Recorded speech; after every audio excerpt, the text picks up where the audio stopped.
Welcome to the K-State Insiders, your Kansas State sports show. Now, let's head into the studio. I'm GoPowercat publisher Tim Fitzgerald, and got the normal crew here. Well, they're not really normal. Cole Carmody, Ryan Gilbert, Brien Hanley, and our fifth tonight is our own Clent Stewart, who does basketball analysis for us. And if you haven't checked out the Friday shoot-around with him and Mr. Gilbert, please do so. It is, I think, our best show. I hate to admit that. And what did it was Clent investing $9 into a little magnet board. He made it visual for us. It just elevated the show. For the people. I mean, that special effects we have, the budget. I'm not even paying him back for those $9. That's our budget right there. Lots going on with K-State, gentlemen, as we start this off, but I think we probably should start with basketball. We've got a little football news out there too, but Clent, since you're been recruited into this, and you'll talk about this more, of course, on Friday's show after tomorrow night's Arizona game and leading into the Utah trip where they'll play BYU and Utah back-to-back. But, Clent, they just handled KU. I mean, they were the better team for almost all of that game, and honestly, that's not something we've been able to say for a very long time in a game. Yeah, and you saw, I mean, we just came out with a lot of energy. Guys were locked in and focused. Obviously, you had some K-State legends in the crowd, you know, and we're obviously in the locker room as well. And I'm sure got those guys, you know, ready to play. And it's just really good to see. You know, we've been playing well for our last, 7 games or so, right? Not just the 5-game winning streak, but even the few losses before that, we've been playing really well. And so, our guys just bringing the energy and stepping up to the plate, really see that we've turned some things around. We're doing a few things differently. One, guys are playing a lot more together on the offensive side of the basketball. I mean, we're passing the basketball over 20 assists a game. Obviously, Doug and Coleman leading that those numbers, but being able to share the basketball, and then even defensively, I think we're playing a lot better as well. Trying to protect the paint, a lot more communication going on, but just the energy and the effort is what strikes me. That has really been the turnaround, and as far as how we've been playing these last 7 games or so.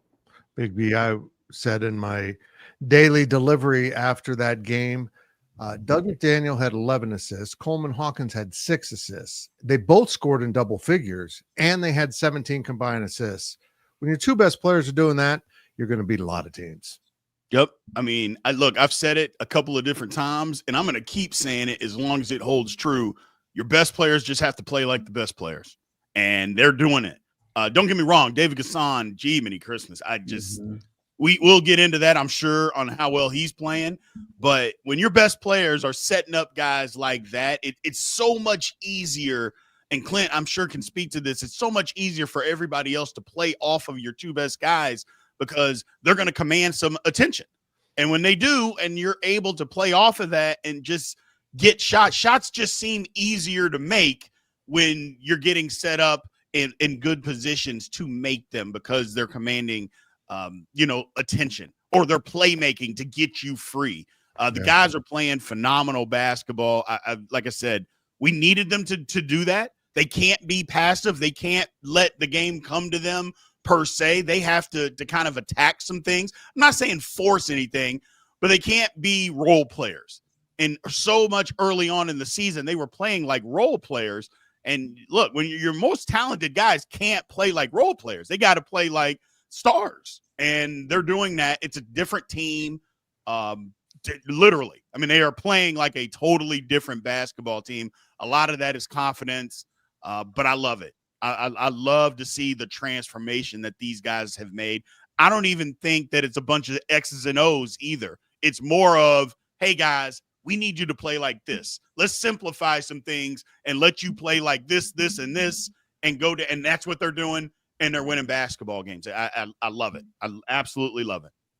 Gills and Cole, you guys were there with me on Saturday. It was impressive. They got out, they built that lead, and you kept waiting for Kansas to make the run. Fellas, it never came. It was kind of remarkable. Give me Cole, you go first. You guys give me your thoughts overall in that game. You bring up the best players had to be the best players, Brien, and I will go a step further and say that K-State's best players were better than KU's best players, and I don't even think it was very close. Doug McDaniel was better than DeJuan Harris. And Gilbert, I know you're probably going to talk about that, but the reason why Harris picked up 2 fouls, now his third foul, you broke this down in your film study for the VIPs, Ryan. The first 2 fouls, if I'm not mistaken, were fouls against Doug McDaniel. It was because Doug McDaniel beat him off the dribble, and he just couldn't keep up with him, which just goes to what everything we've said with Doug McDaniel's speed. And so, yeah, DeJuan Harris picks up 2 early fouls, but credit K-State's offense for putting him in position to get to foul, right? He had to foul him. And so I give Doug McDaniel a ton of credit because it's just little things like that he's doing right now that are impacting the game that, might not be super apparent on the stat sheet. And obviously Coleman Hawkins is turning into the player that K-State envisioned, and probably more, guys, if we're being honest. I mean, his ability to hit that jump shot, he's more confident now, but the fact that he's making those shots, defenders are closing out, which then opens up the lane for him to drive and either go score or pass, which we know he loves to do. And so his game is really rounding out, and he was better than Hunter Dickinson. He was better than KJ Adams. K-State was just better than KU. They looked like a better basketball team, guys. I have to go back and see exactly when KU peaked, when it was 16-2 in Allen Fieldhouse.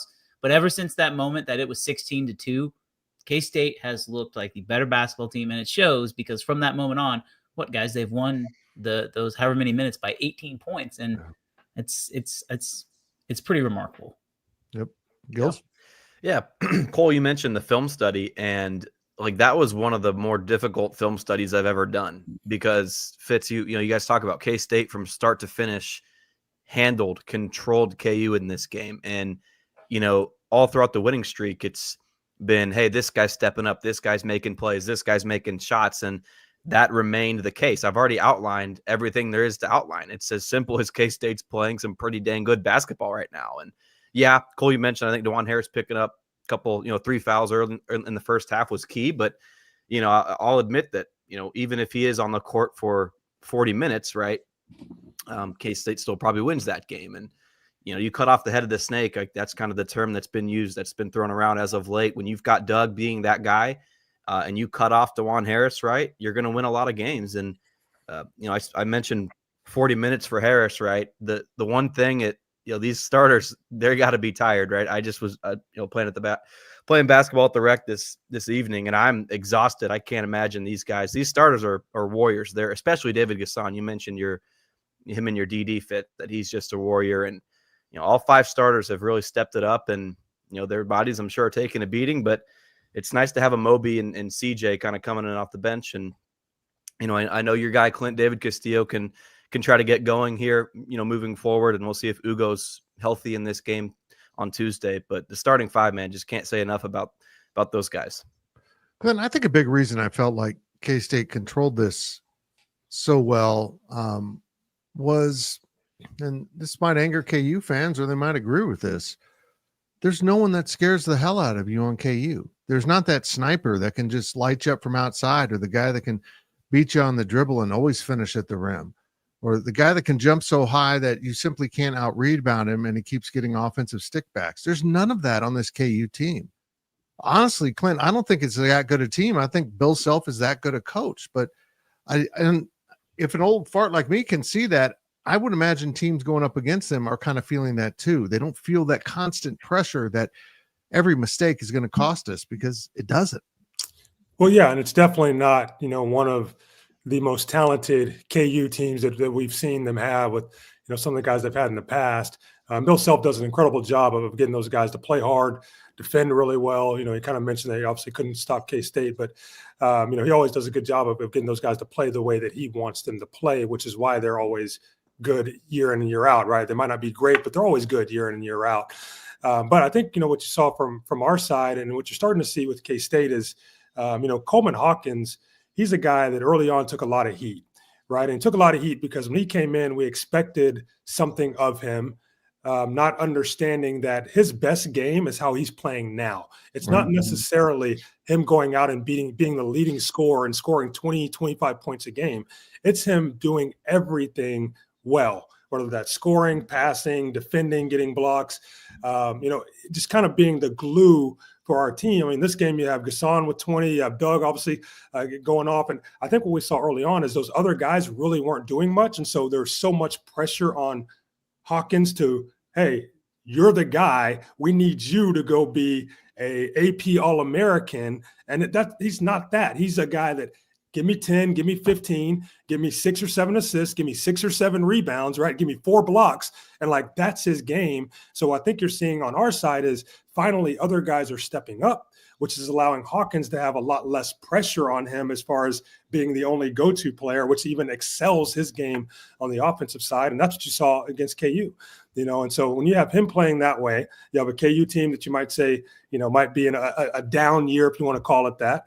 You know, they really had no chance. I mean, we just played phenomenally. And, you know, Doug is playing really well. You know, I think Doug is one that we saw him, you know, this summer with TBT.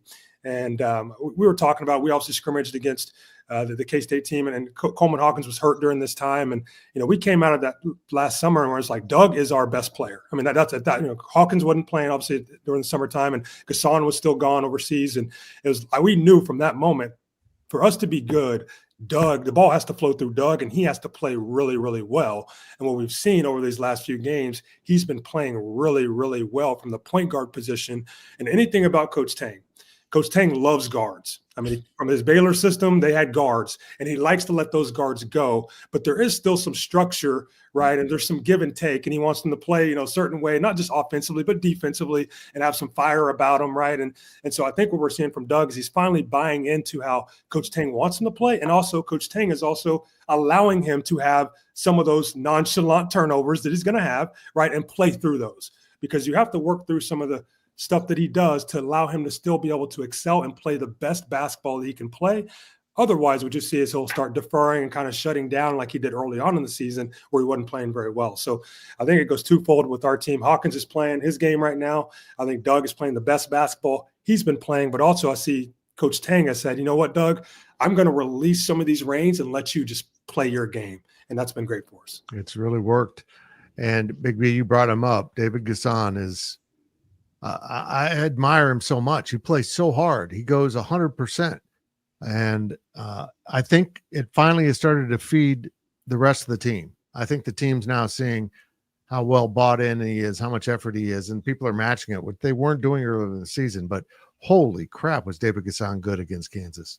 Yeah, he was. I'm saying this, and it's not a slight, but there isn't a person on earth that would have thought David Gasson 2 years ago would be playing as well as what he's playing right now. I don't think there's a person on earth that would say that. It is a testament to.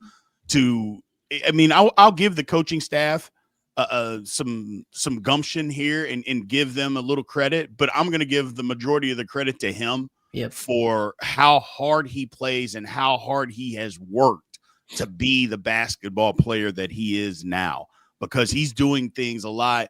He's talented. You don't play at this level and not talented. People that say, well, they're not talented. I mean, you can't be a Division I basketball player and not be talented.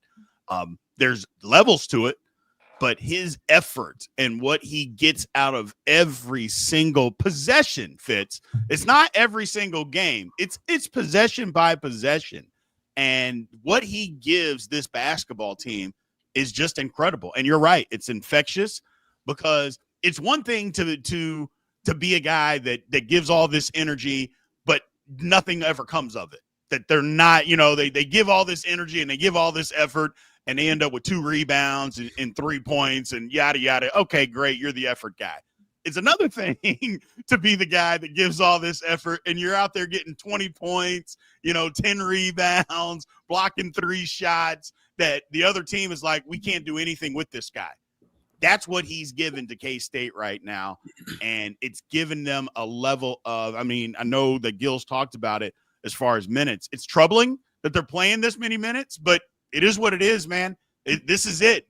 Go for the gusto. You can't, I mean, sometimes you just can't play 8, 9 guys, and give everybody 15 minutes a game. You just can't do that. We see it around the country all the time, is that, hey, these are our best players. They have to get the majority of the minutes for us to be good. And David Gasson is one of those guys where, I mean, maybe you guys have seen it. I try to pay attention to it. I don't really see him getting that tired, guys. I really don't. I don't see him oh man, Gassan's just dragging out there. No, not really. And so I love it. Like I said, I love a kid that gives this kind of effort and gets rewarded for it. To me, I think it's fun to watch. I really do. I agree. Hey, Clent, help me out. Who was the walk-on that came with hugs from Cincinnati? You know what I'm talking about, right? I'm trying to think. He was awful. Okay, you can get back to me on that one.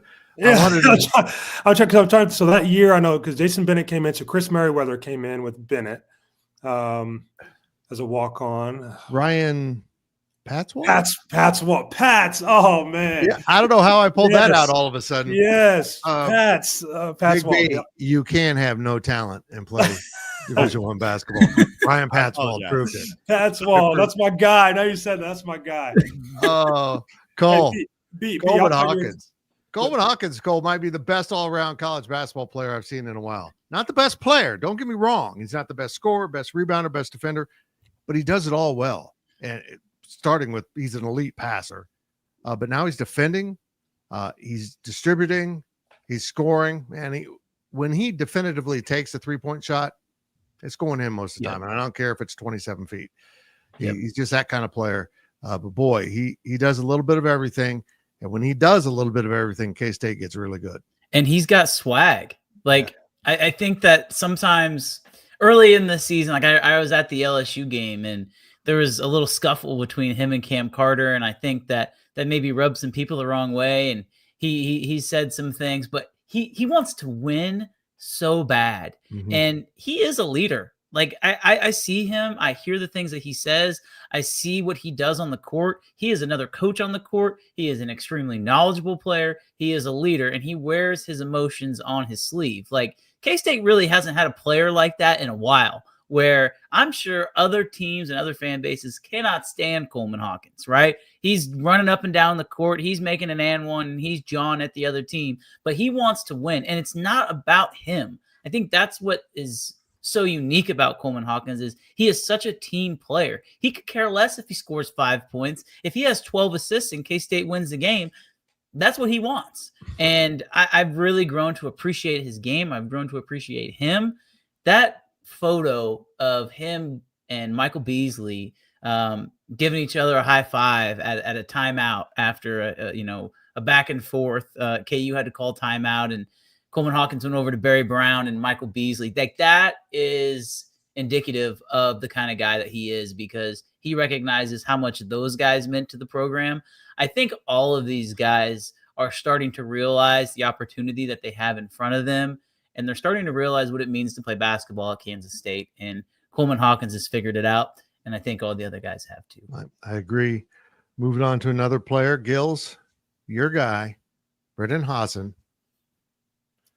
is playing really well. He got humiliated defensively a few weeks ago, and he's been pretty sound ever since then. He's rebounding. He's doing a little bit of everything. But boy, if you leave him open, he's going to stick that dagger in. Yeah. Why is he my guy? Is there something? Because you keep defending his name. Okay. There you go. Yeah. Like you're his agent. I mean, I might be. Yeah. Again, I hate to keep bringing up the film study, but that was one of the things that I mentioned was just his defense. It wasn't just one possession; it was multiple where his defense was just solid. Right now, he's not going to be the next, I don't know, Denny Clemente, or like he's not going to be an elite defender. But when you don't have holes in your game, right, and you can hit those 3-point shots. Now he was 30% against KU. Like he could be better moving forward, but when he's taking the right shots, that's the biggest thing. When he's taking the smart right shots, he is truly one of the best shooters in all of this sport. But he had a couple of air balls, and he's got to be taking the right shots, right? So, but yeah, he's we talk about the starting five and those guys kind of playing to their role. It's very, very easy for Doug and Coleman to do that, and Gassan and even Max Jones, right? But I think the one most important piece of that puzzle that's clicked with them is Hasen, because for him to be more than just a sniper and be more of an all-around player, like you look at his rebounding numbers as of late, they're not insanely high. He's not getting a double-double, but he's making impacts in more ways than just putting the ball through the net from deep. Yep. And I'm going to talk about Max Jones because this dude is just totally bought in. I don't know what happened, but all of a sudden he's doing all the blue collar stuff. He attacks the rim when they need it. He defends pretty well. He gets in there and rebounds. He'll stroke the three-pointer if you leave him alone. I just have really grown to appreciate the level of effort he's putting in and doing all the little things, the things that make sure that other people get talked about. But you're a big reason why they won, because you did tip that rebound out.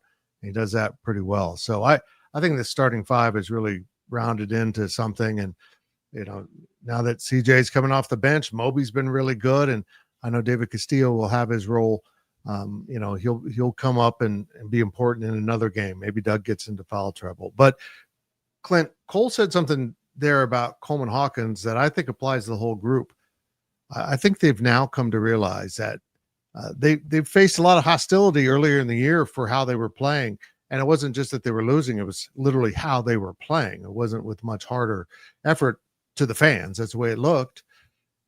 But now they've gotten on the other side of that, and they're realizing these fans have expectations, but they're going to be loyal to you. I think they've bought in on K-State basketball as a whole. Yeah, I think they have too. I think it's amazing. Coach Tang talked about simplifying things for them to kind of, maybe there's a little bit too complex for them to understand, but then also just a little bit of just not trusting each other on the floor. I think what you've seen over the last several games is, the fans are tough, right? And that's any fan base. If you're losing and you're not playing well, I don't care who you play for, they're not going to be happy about it, right? And then there's an expectation that they have. When you talk about the talent that we have, everyone knows, hey, we have talent. Like, that's never been the question of, oh, we're not talented enough. It's been, can our guys play up to the expectation of what we want to see on the floor? And that doesn't mean you go and win every single game, but there should be a level of, when we're watching a game, of, is everyone giving everything they have to try to win the basketball game, right? Is there that effort? Is that energy? And are they trying to go out there with an assertiveness, right? Or are they just kind of out there going through the motions? And I thought early on, our fans thought they're just kind of going through the motions, like it wasn't there, right? But over these last 5 games, win or loss, we won 5. That's been great. A couple of them could have went a different way, but just the energy that our guys are playing with, the games we lost before this 5-game stretch, you already saw it. We were playing with great energy, great emotion, and you could see the turn happening, right? And people were happy with that. Okay, here we come. The machine's starting to roll now, right? That's all the fans expect, right? Go out there with everything you have. K-State proud, wear it on your sleeve, be proud of the tradition of K-State basketball, of the program, of the school, buy into it. And as you see, when you do that, people are going to show up and they're going to be proud of what's on the floor. And it's great that it's worked out that we've won, but either way, I think people are just proud to see that these guys are finally starting to realize that it's high expectations, man. You have a jersey that says K-State Wildcats on it. Like, we expect you to represent the school the right way every single time you step on the floor. Amen. Big B, and they're doing that. All of a sudden, I can't explain it. Big B, please explain what's happened to K-State basketball. Is Jerome Tang a wizard? And should he be regulated by Elon Musk? I mean, he's out of control. He's just out there fixing players willy-nilly. You had to go there, huh? I just had to. I mean, I've never seen anything like this, that a team just kind of flip a switch like this. And it's legit. It's not like they're in a rhythm and playing well. They're a really good basketball team right now, Big B. Well, I mean, they are, but I'll push back. They are in a good rhythm and playing well, but I think it's because they're a good basketball team. I think they just finally have figured out their roles. Look, we talked about this early on. It's just, you get a collection of guys, and sometimes if you don't actually just build a team, it's when you put a collection of players together, it takes a while to get those guys to play the right way or to play together. And maybe they just think, you know what, we're here, we'll just play, it'll all come together. Well, sometimes it all just doesn't come together. That it just doesn't happen that way. And I think we're starting to see, hey, we got to use each other. And when we do, we are very, very good. And I'll take it a step further. Look, Jerome Tang, he's got to get some credit. He needed to take the heat when they weren't playing well, but he's got to get credit for when they are playing well. We can't be hypocrites, and nobody else can be hypocrites either and say, well, they're just figuring it out on his own. Well, hold on a second. If you're going to blame them when they were bad, you got to give them credit when they're playing well. He deserves that.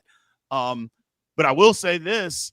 I like K-State, their chances. I don't think this is a trend. That's my thing. I don't think this is just, oh, well, they got hot for a week or two. No, I think this is gonna last a ways if they continue to do this, which I think they will. I think they have figured out, okay, this is who we are. This is how we have to play.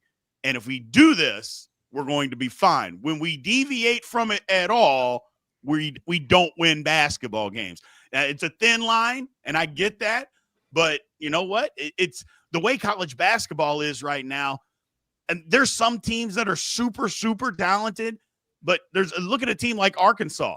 They're super, super talented. They might miss the tournament because they just can't get it figured out. And that's what I'm talking about. The line in college basketball is razor thin on playing well and winning and just, we're not playing as great and you lose. And it seems like you lose every close game. Now, all of K-State's losses weren't always close, and that's, I think, was part of the problem. While we were so upset, we're getting blown out by teams like, hold on, man, there's some rec guys that could go win some of these games. But either way, we're figuring it out, man.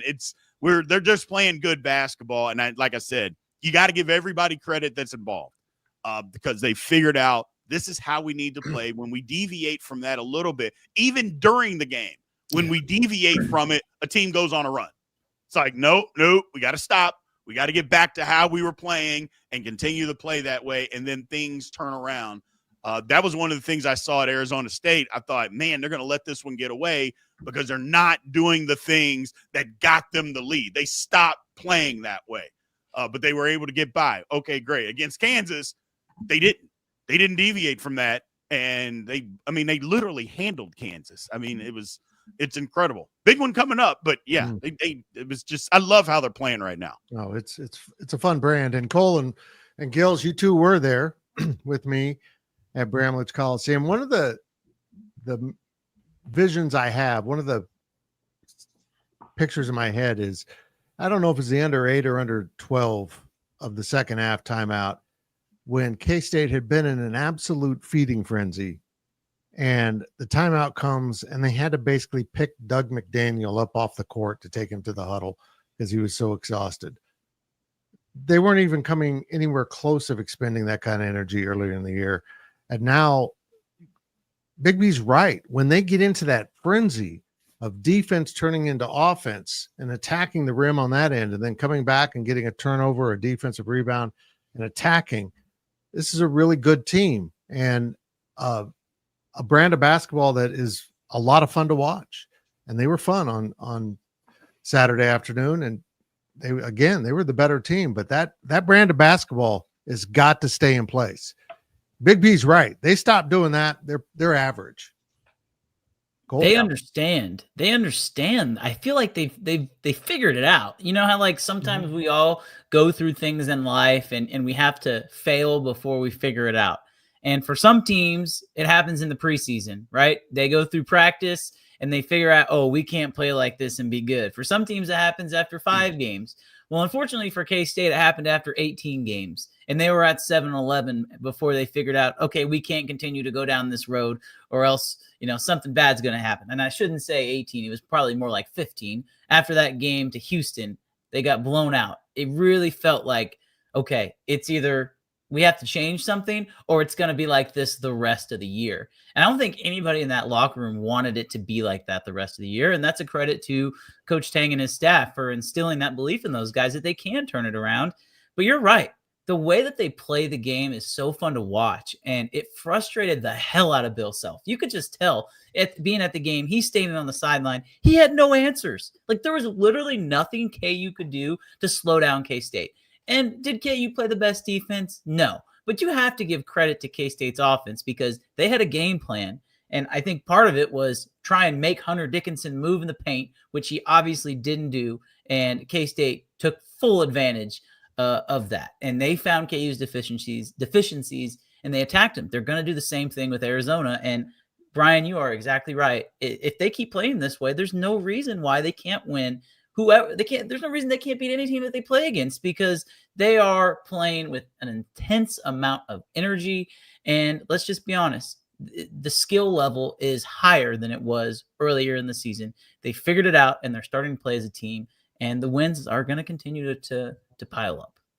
You guys mentioned it's fun to watch, and that was certainly the most crowded Bramlage has been all year, and you couldn't pick a better game to just thump your opponent. And K-State's going to need all it can get from the Octagon of Doom on Tuesday. And this is outside of Houston. This Arizona team is probably the best team Kansas State's going to have faced all season. So yeah, it's a fun brand of basketball, and say what you want about Bruce Weber, but that was more of like a defensive, slower paced game. This is, guys are flying up and down the court. You're still getting good buy-in defensively. And, after that, if I was a student after that, KU game, why wouldn't I want to go to every single basketball game, from here on out for the rest of the year? I agree. Yeah.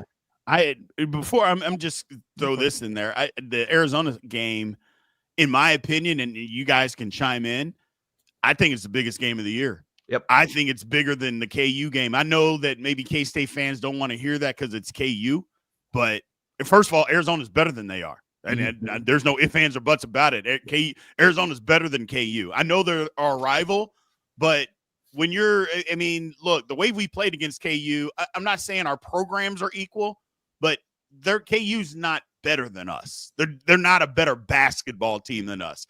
Arizona might be, but I think it's the biggest game of the year, and I think the crowd is going to show us that on Tuesday night because I think the game is huge in what we can do moving forward. Agreed. It's going to be a very interesting night at Bramlage Coliseum. Clent, Tuesday night, it looks like the two best teams in the Big 12 as of right now, how they're playing, are going to meet. Should be a great matchup, and we'll have a national TV audience on ESPN+. Give me your thoughts on this game. Well, I think Arizona is one of the best offensive teams in the country, right? I mean, they're top 20 in scoring. I think top 20 and maybe assist as well. Top 30 in free throw shooting percentage. So they really can score the basketball. So I think what you're going to look at is probably a high scoring game. We've been scoring it pretty well here as of late as well, getting into the 80s. But I say that to also say this is the game might come down to a defensive stop, right? And who can stop the other team kind of in the trenches of the game towards the end of the basketball game. And us being at home, you would hope that we obviously have the more energy coming out, obviously ride the wave that we've been on, so we can continue to win. But we're going to have to score the ball. We can't. Don't expect this to be a low scoring, grinded out affair. Arizona can shoot it from the outside. They can get into the paint. The way that we're playing, we can obviously do both as well. So expect this game to be in the 70s, maybe the 80s. And but still, it's going to come down to, can our defense hold up when we need to get a stop? All right. Yeah. It's the last 5 minutes of the game. It's a 2-point game. Can we get a stop on this possession? Right. I mean, that's what I think it could come down to. And so we've been playing really well defensively. I think our guys have really started communicating with one another, stuff that we weren't doing early on in the season. I talked about it several weeks ago about just simple communication breakdowns, screens happening, and one guy's thinking we're switching, another guy doesn't know we're switching. And, I think you're not seeing those kind of breakdowns anymore, which has really helped us on that defensive end of the floor. So if we can come out with that energy and in the last 5 minutes, get the stops that we need to, I think we'll come out with the win.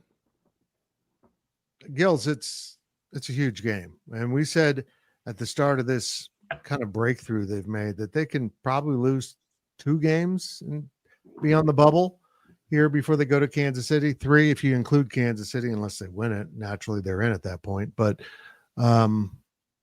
they can afford to lose this. But also the point's been made outside of playing Iowa State. This is the highest value game left on the schedule along with Iowa State. Mm-hmm. Winning this back-to-back with Kansas makes a pretty good statement about where you're at. Yeah. First of all, Big B, 100%. Biggest game of the year. And it's because if you just look at the season, the totality, the trajectory of where things go, I know this team's riding high right now, but if you beat Arizona, a team that's, like you said, better than KU, I mean, the confidence is just through the roof. And it would just be deflating, I feel like. And I understand that Tang and these guys are mature and they're viewing each game as its own season, but you win this one and it's a pretty favorable schedule moving forward. Now, I'm not saying K-State can't make up ground in terms of its resume, because there's still a number of quad one opportunities remaining on that schedule, but you look at NC State last year, right? You just got to get hot. And K-State, Jerome Tang mentions he's not feeling the dog days of February, and that he usually kind of gets from his teams, and they're clicking kind of now at the right time. And I would, if I'm K-State, I think you'd much rather lose at BYU or at UCF or one of those kind of more not random games, but one where you can kind of shake it off and move forward and just put it behind you. But if Kansas State's hot right now, I feel like you got to get this one at home. Arizona's only lost one Big 12 road game this year, and so yeah, Big B, I agree, man. Biggest game of the year, and we talk about cutting off the head of the snake. Caleb Love's a hell of a player.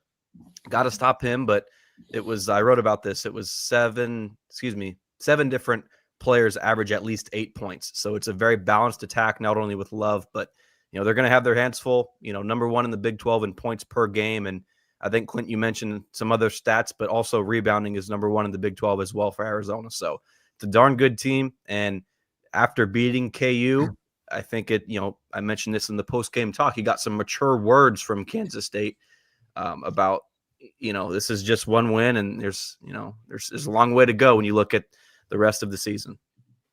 Cole, Ryan Gilbert just compared Caleb Love to a snake and cutting his head off. Should we notify the FBI or just let the FBI know he's not all there and it's okay? He just says words. I think, well, if Elon knows about him, then the FBI surely does too. I need to get Ryan Gilbert under my little, right? I need to get the at away. At Ryan Gilbert _ is not. Folks, if you don't know, Ryan Gilbert has been kicked off Twitter for reasons we don't understand at all. And we can't get a response to any of the appeals. It's kind of, if anybody listening knows anyone that's at X or has had this issue, please let me know. Please. We cannot figure out why, but I think it was a good move. I've been emailing him every day to keep it up. Cole, yeah, I want to. Ryan brought up a good point here. He talked about Arizona's road schedule in the Big 12, and I think it's worth noting that their wins have actually been at some pretty decent environments. So sometimes, you hear like, oh, they only have one road loss, and have they really seen an environment like this? Well, they played at Cincinnati, which that was their first road Big 12 win. And I don't know if that's the greatest basketball environment, but that was when Cincinnati was a top 25 team and they've got good fans. And then West Virginia, they went on the road by 20 at West Virginia. We know that can be a really good Big 12 environment. And the best one that they've played is without a doubt in Lubbock at Texas Tech, where they were handled, lost by 16. They won at Arizona State. We know that's nothing to write home about. And then they won on the road at BYU, which I think was really an impressive win and probably one of their better wins this year, because we know how passionate fans are in Provo. So they're not going to be intimidated coming into Bramlage Coliseum, which I think is why the home court advantages needs to be there's not going to be as many people there as Saturday, I think, because of the weather situation, which really is just horrible timing for everyone involved. But I do think the place is going to be buzzing because this is a massive game, and there's no reason to think that K-State can't win this game. But when you start looking at K-State's schedule, if they win this game, then it really, really opens up the rest of the season. And guys, you're right. I think they can lose 2 games and be fine. But the way they're playing right now, who's to say that they're going to lose 2, that they're going to lose 3 games? There's just the sustainability factor, I think, is high. And that's what has to make you excited if you're a K-State fan. Agreed. If you don't know, we're supposed to get some pretty nasty weather coming in here on Tuesday evening. I think at 6 p.m. we have a winter storm watch or warning that goes into place, expecting 6 to 9 inches of snow overnight. So hopefully it'll hold off till after the game, really getting after it so folks can get home safely. But it's going to get interesting as winter is not gone. And again, Elon, we need you, man. Get that winter out of here. We don't need that winter here. Let's shift to football. Big B. I think it was the most predictable move we could have seen, but Matt Wells is the new offensive coordinator. Connor Riley moves on to the Dallas Cowboys. What an incredible move for his career. Just an amazing opportunity that popped up for him. But Matt Wells is now the offensive coordinator. We don't know yet who the new O-line coach is. I think Chris Kleiman's got something cooking, but it's not at boil yet. But give me your thoughts on Wells moving into that spot. I think it's ideal. Look, I don't want to get into we should have done this last year. Yeah. Last year's over. Let's move on. I think it's perfect. He's worked with Avery. And if he's going to continue to do that, he's the offensive coordinator.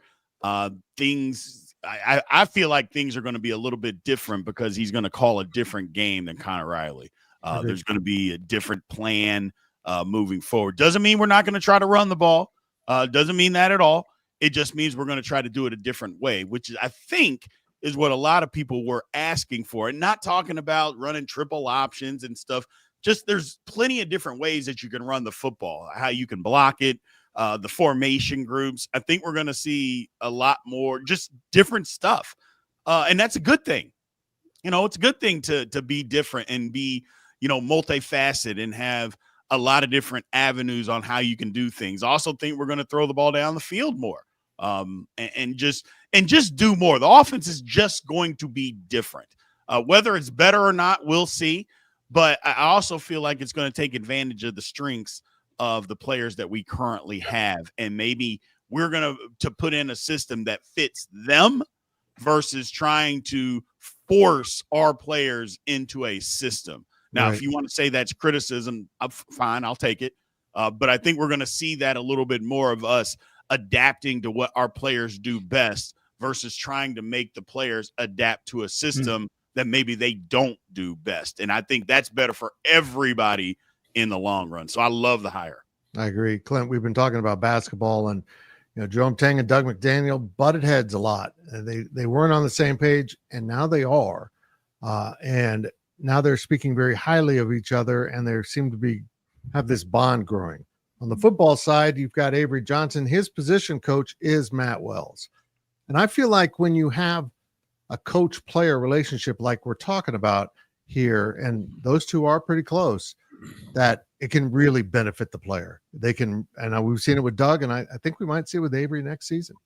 Well, I think that's why, this hire or promotion, kind of went into effect and happened, right? When you have your player as Avery Johnson, obviously our quarterback, no team, I don't care who you are, no team can win football games without a good quarterback. I mean, if you look at Oklahoma State last year, they had one of the best running backs in all of college football, and they could not win because they did not have a good quarterback, right? When you have a quarterback now who is familiar and has that comfortability with the offensive coordinator and vice versa, I mean, then that's when you can really take things to the next level. I think it's so important because they spend so much time together understanding defenses, understanding, hey, Avery, what are you seeing out there on the field versus what am I seeing? And how can we mesh this together to get the best out of you? And I think that's what you're going to see. And they're already comfortable with it. So it's a big asset for Avery. He doesn't have to, as you mentioned, things are going to be different, but he's not having to learn a new coach's way of working and way of offense. There's going to be similar schemes and similar chemistry that's already there and verbiage that he's going to already know, which is going to really excel his ability on the football field as well as you move into this next year. Gills, I kind of feel like having your quarterback coach be your offensive coordinator is often in the best interest of the team, just because then in practice he knows when, Avery, we're going to work on this today, because this is going to be a part of the game plan. He knows what the game plan is. Coaches, when they're doing that kind of stuff, they know exactly what they see on film, and they can translate it to the practice field. And now I feel like Avery and Matt Wells are going to be going to that chemistry lab a little bit and creating some things that might really work. I don't know. Maybe I'm overthinking it, but I just feel like this is a huge move for K-State football. Yeah, you're looking at a guy that was a Power 5 head coach, and Right. I know he maybe wasn't given the longest leash at Texas Tech, but this is a guy that, I think Connor Riley, you lose him a lot on the offensive line. Having Matt Wells step in as the coordinator, and it's funny, like the message boards, people were saying, why can't K-State go out and look for somebody out there, and why does Kleiman always have to hire from within? Guys, he brought in Matt Wells 1 year ago from the outside. So it's just, I think it's great for K-State's offense. Maybe the bigger issue is the offensive line. That's a big hire, but Connor Riley, I don't think was probably the same on the offensive line just because he had so much more on his plate. So it'll be nice for K-State to get back to an offensive line coach who is solely coaching the offensive line. Yeah, it's true. Good point. Cole, we don't know where they're going with the offensive line, but it appears he's going outside. We thought Brian LePack might move over because O-line is his actual position group, but it doesn't seem to be that way as of now. I think there's something else cooking, but Gills is right. This is a huge hire. This guy's going to coach not just 5 positions, but if you suck, the team sucks, period. Right. Yep. And the way that I think this might be going down, and this is pure speculation, but it really comes down to, who does Matt Wells want to work with? Does Matt Wells want to work with somebody? Does he trust somebody that's on this staff, like a Brian LePack, to make that move over there? And then you go figure out what you want to do with the tight end position, which I think is a great opportunity for a young coach. If it's Drew Little, if it's, somebody from the outside to come in and kind of get that first opportunity at this level, maybe a high rising name, that'd be a great opportunity to coach Kansas State's tight ends. Or do you want to keep Brian LePack at the position that's produced Ben Sinnott, that brought in Lincoln Cure, that's had a lot of success, and go out and get someone who Matt Wells feels comfortable with to run the offensive line? To me, guys, like, this is as much of a Matt Wells decision as it is a Chris Kleiman decision. And I get the feeling that Chris Kleiman is going to completely turn over the offense to Matt Wells. He's going to say, you are going to be the head coach of the offense. He's the head coach. He will make all of the overarching decisions. But as far as the offense goes, it's all on Matt Wells. Like, he can handle it. And granted, something to keep in mind, guys, is Matt Wells only has 1 year of experience as an offensive coordinator. Yep. So he's been a position coach. He was a coordinator for 1 year, and then he was a head coach. And so I don't think that's as big of a deal as people think, because he's going to take that head coach mentality to the coordinator position. And I think there's something to be said for that. I've seen it work. I've been around programs where you have a head coach of the offense and it works. And so I get the feeling that's what Matt Wells is going to do. And I'm excited because, as Clent talked about, that player relationship between Matt Wells and Avery Johnson, it's going to continue to grow. And those guys are going to be attached at the hip. And while this is Avery Johnson's third offensive coordinator in 3 years, it really isn't, right? This is going to be a very similar offense to last year. The terminology is going to be the same. And, sitting here talking about this, it actually, it reminds me of a Bob Huggins, Frank Martin situation where you have a guy who steps in to become the head guy. And I would assume a lot of the verbiage is the same, which maybe makes it a little easier to hit the ground running, if you would. Agreed. Let's get to Can this. I see some of that, Fitz? Yeah, go ahead. So because Cole, you hit it right on the head, and I was thinking about this the entire time you were talking. And Ryan, you kind of mentioned it that maybe on some of the message boards, people are wondering, why can't we go outside to find an OC? And from now, obviously, I was a high school basketball coach. As a coach, your job is to develop your people, right? And so you hire great people and you put great people around you, and then your job is to develop them, because the first thing you want to do is you want to look within, right? And now if I can't find someone within, then maybe that's my fault for not developing the people that I have. Right. And so my thought is, you want to develop within, right? And then if you can't find anyone, then yes, you have to go outside. And Cole, you hit it right on the head. When Bob Huggins got here and Frank Martin came with him to Kansas State, Frank Martin got the head job because Coach Huggins developed him. In practice, he gave him – there were times where Frank ran the practices. I mean, Huggins said, you know what, Frank, it's your day, right? And he said, you're going to be a head coach and you want to be a head coach. I'm going to give you those reins now. So then when it's your turn to get into that position, you're ready for it, right? And so I like the promotion from within. If you do a great job as a head coach, you should be looking to promote from within. If you're not doing it, then maybe you're not hiring the right people to start with, right? And you're not doing your job to develop them to take over those positions as they become available. I think the greatest head coaches, their strongest attribute that everyone misses is they're a great coach of coaches. Now, we talk about coaching with players all the time, developing players, but Clint's exactly right. How did Bill Snyder continue the success at Kansas State? Well, he kept coaching coaches to fill the spots, and it was absolutely amazing to watch. His staff would get gutted, and guys would step up. And I I do. I understand exactly what he's doing. He's got a level of trust with someone. They know how the offense and defense fits together at Kansas State. So yeah, he's going to hire within, particularly a guy like Matt Wells, who he brought in to solve problems. And now he's going to just take on some more problems. I agree with all of that, Yep. with everybody said. The only thing that I would say is, as you got your offensive coordinator from within, the offensive line coach doesn't have to be somebody from within. The thing about the offensive line coach is it's too important of a position to just say, well, we're going to bring somebody from within. You got to hire the best guy that you can find, no matter where. He could come from the moon. If that's the best offensive line coach that's available, that you can get, then that's what you do, because you can't. What you said, Fitz, if they suck, then the team's going to suck, and that's the whole point. So K-State's not, and I say this all the time, K-State's not at a level to where they can just, well, we'll give this guy a chance at the offensive line. That's a level well below where Kansas State is, where they say, yeah, we'll bring this guy up and we'll give him a shot. No.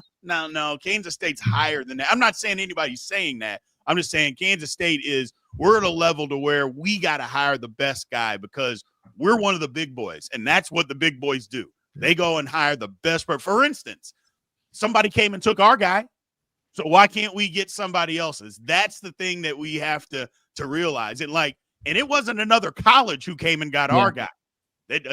One of the National Football League came and took our guy. So clearly we're doing things right here. So we got to be able to go get somebody else too. And Kansas State is capable of doing that. So that's where they got to go. It's just go get the best guy you can for this job. Because quite frankly, there's too much on the line this season. Yep. Yeah, exactly. Gills, Big B had a lot of great points there, but I need to ask you about one thing. He said, would you actually hire a coach from the moon? Have you ever met someone from the moon? Well, I think it's a bad choice to hire someone from the moon. Rex Hudler once said the moon is a beautiful planet, right? Cole? Yes. Yep. So it is. It really is, Rex. That was well said. Let's bring this up. Cole, I want you to put this together. Let's lump the Chiefs losing by 150 points in the Super Bowl. Look at the Steelers fans all happy up there. Okay, let's turn off cameras now. The women got beat by 30 the other night. We all kind of missed it. Yeah. Because it was simultaneous to KU game. Oh boy.